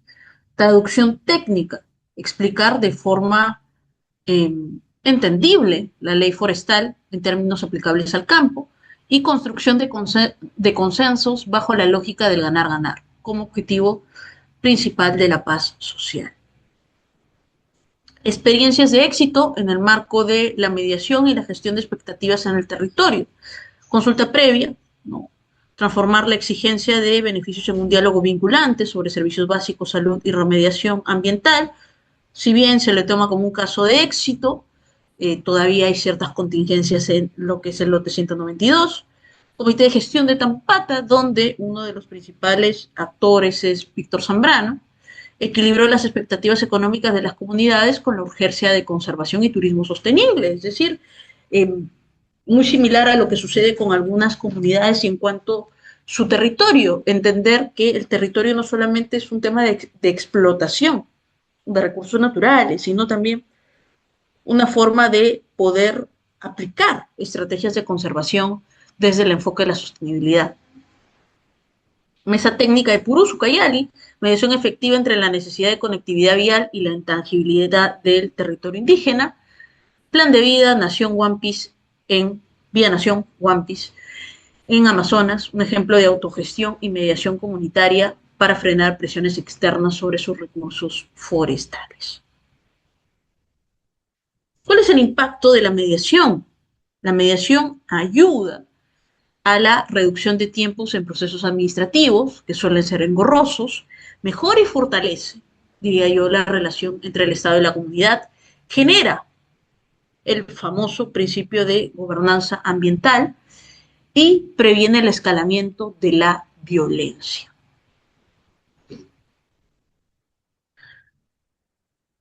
De los casos que he tenido a lo largo de un poco más de 10 años de experiencia dentro del derecho ambiental, yo tomo dos casos que considero han marcado mucho mi carrera. El primero de ellos lo tomé en el año 2016, siendo bastante joven en lo que es el tema ambiental, y lo hice por un tema de convicción. No sabía el problema que me estaba involucrando. Conocía acerca del valor de la Reserva Ecológica de Chaparrí, pero desconocía por completo la problemática latente en ese momento. Y les comento esto porque la forma con la cual yo me contacté para poder llevar a cabo el caso, por pura convicción en el tema ambiental, y en realidad este es el único recorte de periódico que pude rescatar, porque la información donde yo ejercía la defensa de esta reserva ha sido borrada de Internet.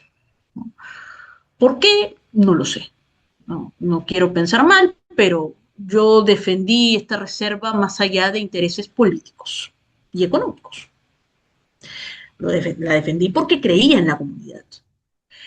El conflicto se desencadena porque hubo una divergencia a la interna.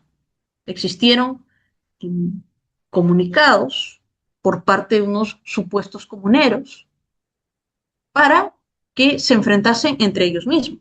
O sea, al comienzo, lo que manifestó el CERNAM en su primer momento y dijo que era un conflicto solo de campesinos, así, de forma despectiva, era hasta cierto punto real.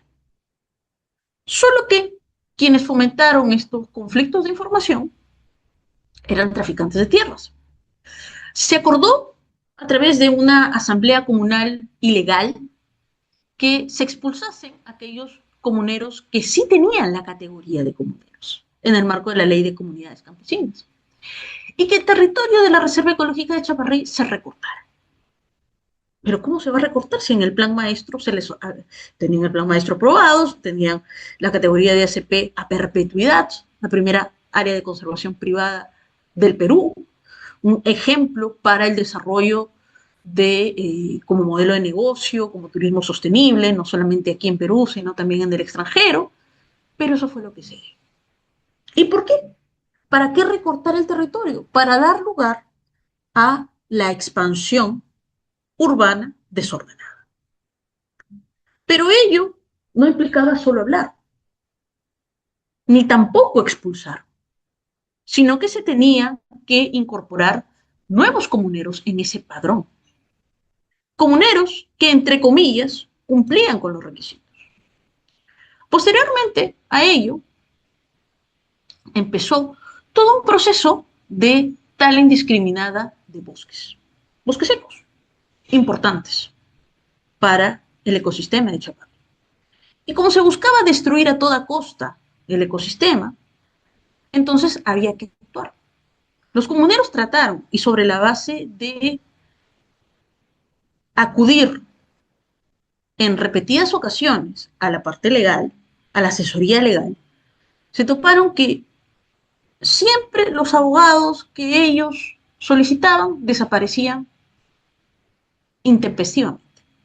Al comienzo yo pensé, no debo negar, que se trataba de una forma de irse porque la causa no les convencía, porque aparecían otras opciones o porque simplemente eran sobornados, ¿no?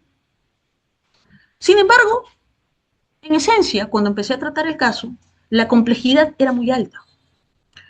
Lo primero que empecé a investigar, y aquí tenemos una radiografía del conflicto, en el distrito de Chongoyape, departamento de Lambayeque, ¿no? Involucraba tanto los distritos de Llama y Miracosta, en zona de colindancia con Cajamarca, especialmente el departamento de Cajamarca. Existió una pérdida de biodiversidad de 500 a 1000 hectáreas a consecuencia de incendios forestales, migración de especies y cacería furtiva. Por lo menos existieron un promedio de 8 denuncias, iniciadas por los comuneros, como yo la denominaba comuneros conservacionistas, y la pérdida de miles de dólares, así como la pérdida cultural y la invasión en zonas de patrimonio arqueológico. Fue un conflicto que al comienzo de lo que obtuvo una calificación de ser un conflicto entre campesinos, escaló a ser un conflicto a nivel nacional, porque se empezó a tomar conocimiento a nivel nacional.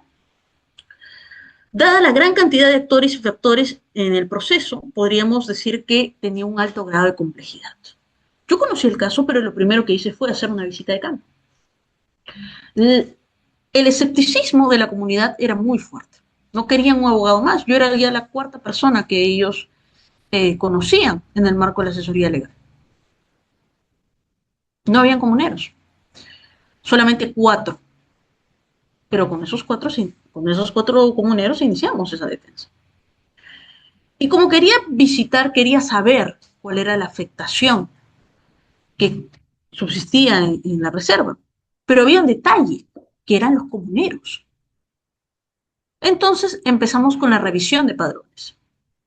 En la revisión de padrones encontramos personas vinculadas a grandes sectores económicos, a el Poder Judicial, el Ministerio Público, algunas notarías en Chiclayo y, por supuesto, políticos. No directamente ellos, pero sí sus familiares. Era una estructura de organización criminal bien establecida. El objetivo no era que la reserva ecológica perdiese la calificación como ACP. El objetivo era desarrollar minería no metálica. Minería no metálica, expansión urbana y cambiar el uso del suelo para poder desarrollar agroindustria. Cuando se quita la categoría de una ACP, automáticamente el terreno queda desprotegido. Pero como esto estaba tan bien orquestado, donde las autoridades no hacían caso, el punto de inflexión sucedió cuando empezamos a denunciar. Pero no empezamos a denunciar así al vacío. Empezamos con los procesos de nulidad de esa junta, de esa asamblea, denuncias a nivel de la Fiscalía en ese entonces de Prevención del Delito. Y a partir de todas estas acciones es que, sumado a lo que les comenté con el tema de los petroglifos, reaccionaron la policía, que también tenía territorio, ya les habían vendido los territorios en la reserva de Chaparrín, y empezaron a amedrentar a los comuneros, sobre todo a esos 4 comuneros que estaban conmigo en el tema de la defensa. Una de ellas es la comunera que ustedes ven en pantalla. ¿Cuál fue la estrategia para poder abordar un problema tan complejo? Tener un mapeo de actores, saber con quién se contaba y con quiénes no, evidenciar la inercia estatal a partir de las competencias que tenían. Canalizar, sí, aunque querramos hablar de una descentralización, canalizar muchas de estas denuncias a nivel central, del gobierno central. Sumado a ello, planteamos toda una estrategia de comunicación, donde se defendía con argumentos técnicos, no con suposiciones. Aquí no estábamos usando el término interculturalidad o el término conservación o el término biodiversidad por un sesgo para buscar un fin de carácter político. A pesar de que cuando empecé toda esta defensa ambiental, aparecieron actores políticos que luego se subieron al éxito de la primera solución del conflicto, una de las primeras soluciones del conflicto que fue esta. El haber denunciado a policías que amedrentaban a comuneros, sobre todo mujeres. Esto sirvió para poder establecer un mensaje de empoderamiento, ¿sí? No solo a la interna de la comunidad, sino de manera externa. Ya Lima nos empezaba a mirar y era necesario. Sin embargo, esto no quedó ahí. Como empezamos a tocar la puerta de las esferas de poder, entonces ciertos políticos que estaban involucrados, como personas que atentaban a la reserva, empezaron a callar a los medios de comunicación. Y, por supuesto, ya las amenazas no iban contra la comunidad, sino que se dirigían a mi persona. Nosotros trabajamos mucho esto con la estrategia de comunicaciones, empoderamos a los comuneros. Empezamos con 4 comuneros, terminamos ejerciendo un poder de influencia tal que ya no eran 4 comuneros, sino 4 comunidades. Se sumaron a nosotros comunidades campesinas de Cajamarca. Entonces, sí se puede hacer defensa ambiental con estrategia. Sí se pueden solucionar conflictos donde se colocan en riesgo los bosques. Sí se puede hablar desde una perspectiva técnica para solucionar un problema. Y se puede empezar de la nada e ir trabajando de a pocos. Esa es la experiencia que yo puedo transmitirles con aquí. Desde la óptica de la asesoría hacia una comunidad, desde la perspectiva netamente privada, donde entendía el sentir de la comunidad, donde tuve que aplicar mucho esa escucha activa, esa empatía, donde tuve que hacer visitas de campo, porque la estrategia no solo se basaba en un trabajo de gabinete, sino en entender cuál era el tipo de afectación y hacia qué tipo de enfrentamiento teníamos. La última gestión que yo hice respecto de este caso, porque ya no estuve más en este caso, porque me sacaron del caso por temas políticos, ¿no? Eh, fue con una organización internacional, Earth Rights International, que si alguno de ustedes tiene algún conflicto en materia socioambiental que implique un tema forestal o implique una afectación de fuentes naturales de agua, etcétera, Earth Rights International es una organización enorme que brinda soporte técnico a nivel internacional. Ese fue el último nexo que yo pude hacer. Y eso es lo que yo puedo transmitirles a nivel de Chaparrí. Posteriormente, ya cuando tuve el cargo de asesor, nosotros iniciamos un proceso de gestión y de articulación para poder salvaguardar el ecosistema de la Sierra y el sistema de Lomas de Lima. Yo inicié con ese proceso. Sin embargo, ustedes saben que también por coyunturas políticas uno puede dejar un buen planteamiento y la autoridad que sigue ya no lo lleva a cabo. Entonces, una de las acciones que nosotros hicimos fue un desalojo extrajudicial a través del protocolo de recuperación extrajudicial. Pero este protocolo no se pudo llevar a cabo así de la noche a la mañana, sino que requería una articulación, requería que los actores que tenían competencias en materia de la CR, Sistema de Lomas de Lima, trabajásemos en conjunto. Trabajamos con el Servicio de Inteligencia de la Policía, trabajamos con el Ministerio del Ambiente, con la Procuraduría, con la Fiscalía Especializada en Materia Ambiental, con el CERFOR, entre otros actores. Y logramos un desalojo, se recuperó un muy buen porcentaje el año 2024 de la CR del Sistema de Lomas de Lima. Cuando yo empecé a plantear la necesidad de que existieran nexos de articulación y de activar el Comité de Gestión del ACR, fue como que empecé a traducir muchos conceptos en materia ambiental que se desconocían y que eran necesarios aplicarlos. Fue parte de un planteamiento, de un plan, paso a paso. El proceso de desalojo nosotros lo llevamos a cabo recuerdo, en la Navidad del 2023. Entonces, la recuperación se dio. Teníamos que salvaguardar en ese entonces a quienes defendían las lomas.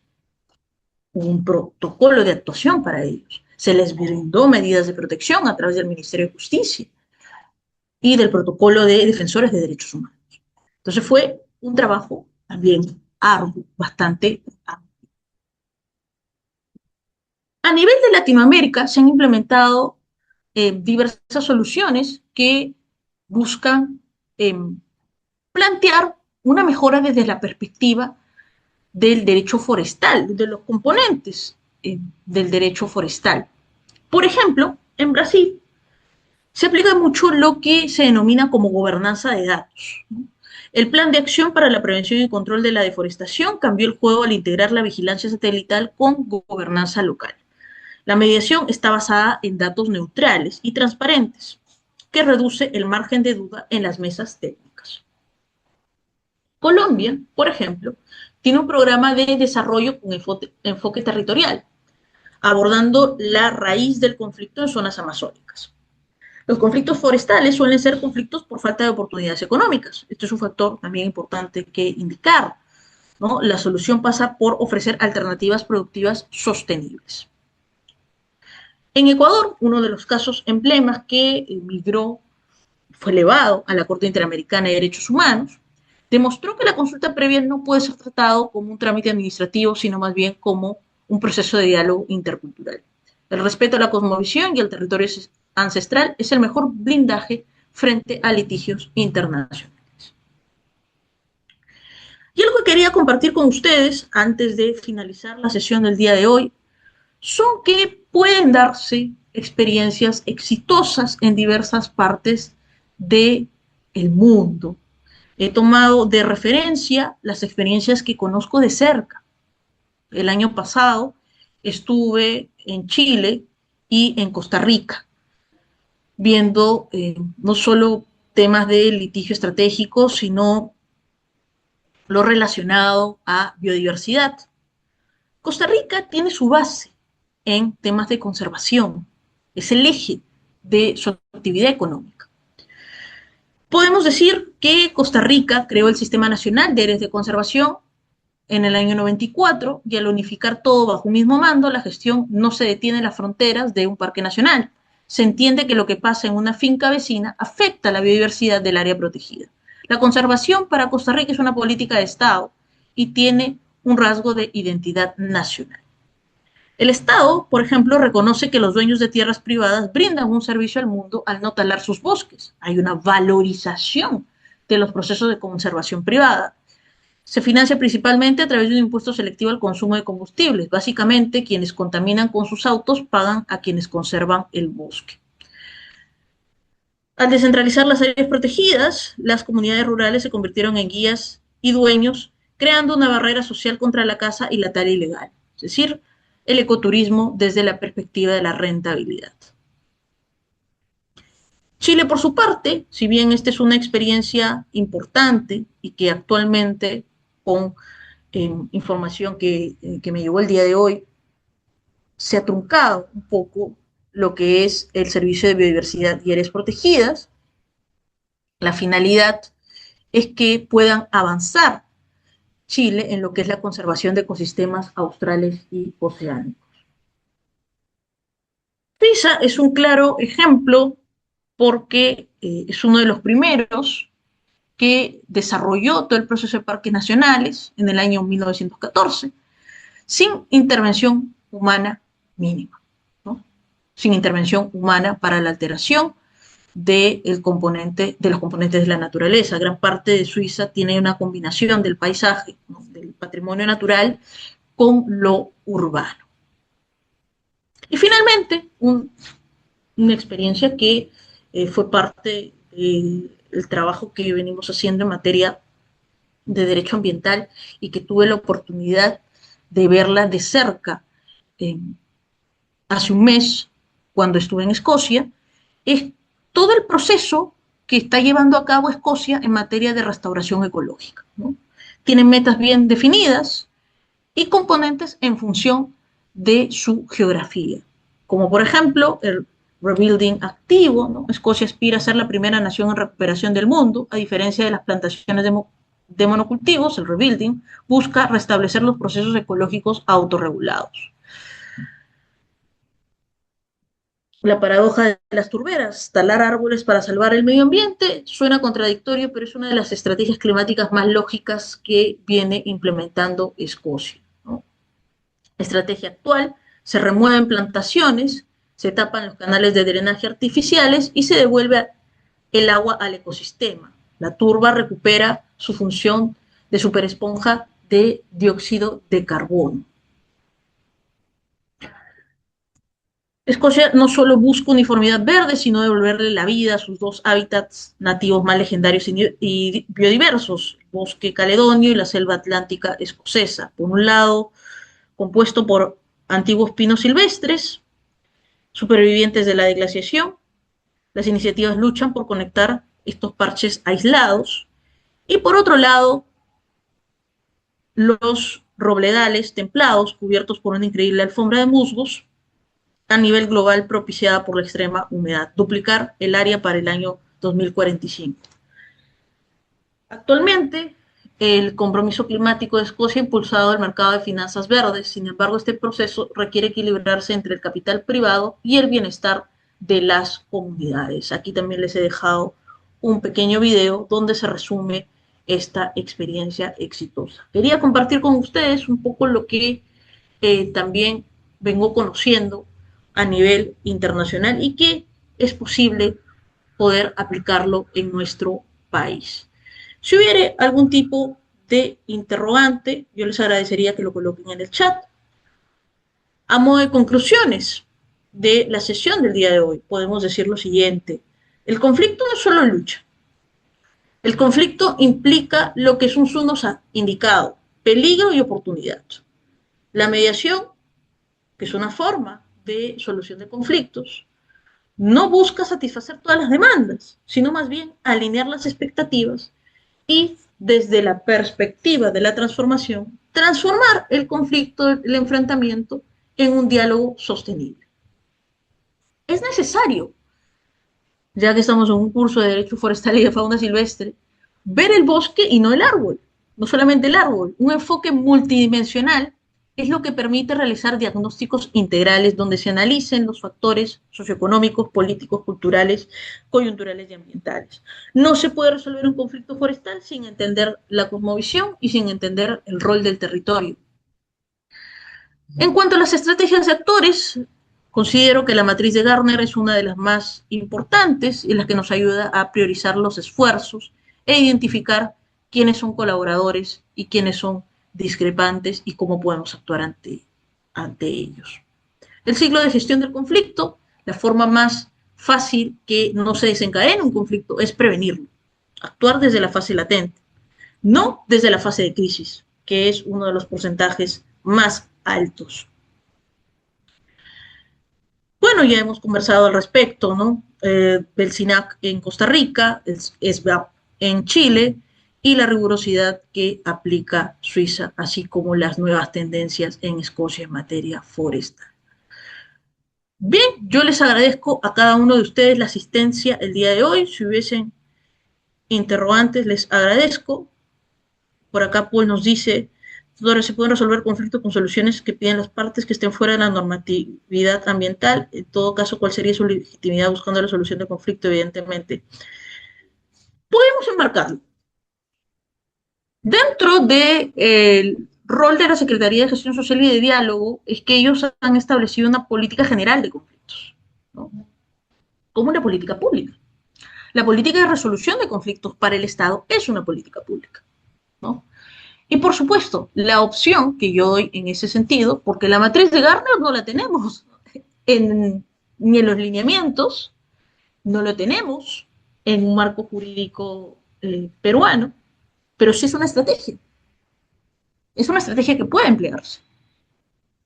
Si nosotros queremos encontrar la base jurídica, acudamos al tema de la participación ambiental. Participar es una forma de solucionar conflictos y eso lo reconoce tal cual tanto la ley como el reglamento en materia forestal.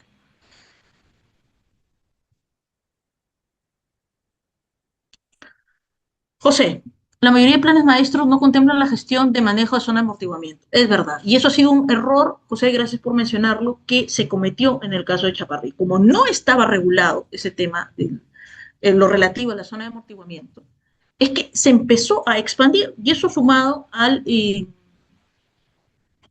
a esta directiva que no era legal, pero que consiguió esa legalidad porque en registros públicos lo resolvieron de manera inmediata. Eso era porque existía una influencia de poder muy latente en ese momento, ¿no? Y como les he comentado, yo solo tengo ese recorte periódico porque quienes estaban detrás de este conflicto borraron todo.